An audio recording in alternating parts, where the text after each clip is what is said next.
Lost my balance for a second.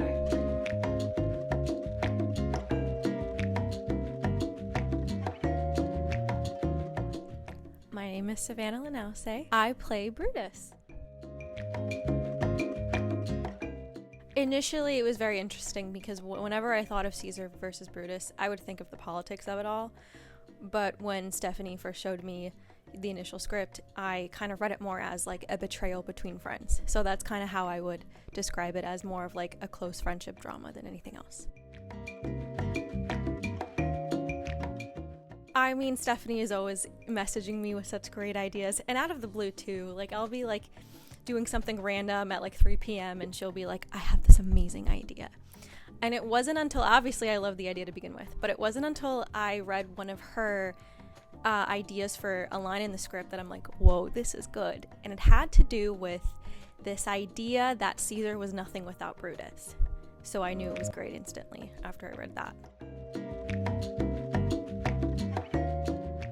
Oh, well, we didn't have much time. I think we had a few days to go through the whole thing, and Stephanie was very accurate when it came to writing the script. So we were reading it in like old Shakespearean English, and I had this big monologue towards the end.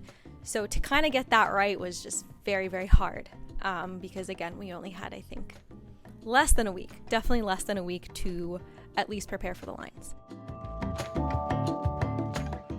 So I would say it was the monologue, rehearsing, and getting it down while we were filming. It was came out a lot more jumbled when I was saying it in person. So it took me a few takes. Well, my favorite actress is Sophia Loren. So specifically, I love her films Two Women and Sunflower that kind of deal with a little bit more of serious topics. Then I looked into the big Bible pictures of the 50s. So specifically David and Bathsheba, because it was sort of around the Roman time. And during that time period, big blockbusters about Rome and the Bible were really popular. I love Cate Blanchett. I like her in Blue Jasmine because she sort of plays this woman who's trying to keep up with the reality, trying to keep up with the facade. And specifically for betrayal, I looked at The Count of Monte Cristo, which is actually a film about two friends. Well, one friend that betrays the other. So I would say a combination of all that. I'd say it translated very well. I think we had enough time to like understand our characters, and me and Stephanie are also friends, so that really helped as well. Again, it was just, I think the monologue was something we had, I mean, at least for me, something I had to like really work at, but we got it.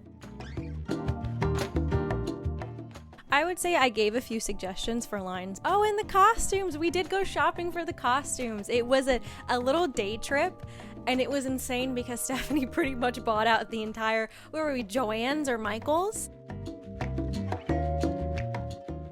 Oh, I would say trying to get down that monologue. As challenging as it was very fun to sort of keep going, and Stephanie gave me some really good notes. So, as hard as it was, I did enjoy it. Oh, I mean, I always love working with Stephanie. She is the first to include me in all of her projects. Specifically, this one was my favorite because it's something we got to do like really together in front of the camera. So I would like to specifically thank her for including me. What is something about me that I did during production that maybe hurt you? That was ridiculous. I don't think you irked me, but I remember specifically from this production something about a camera crank that came up, I think, every 10 minutes of us filming. And I don't know what it was, but I just heard, put it on a crank every 5 minutes. So from now on, I will make sure there is a crank for what you. About the food on set?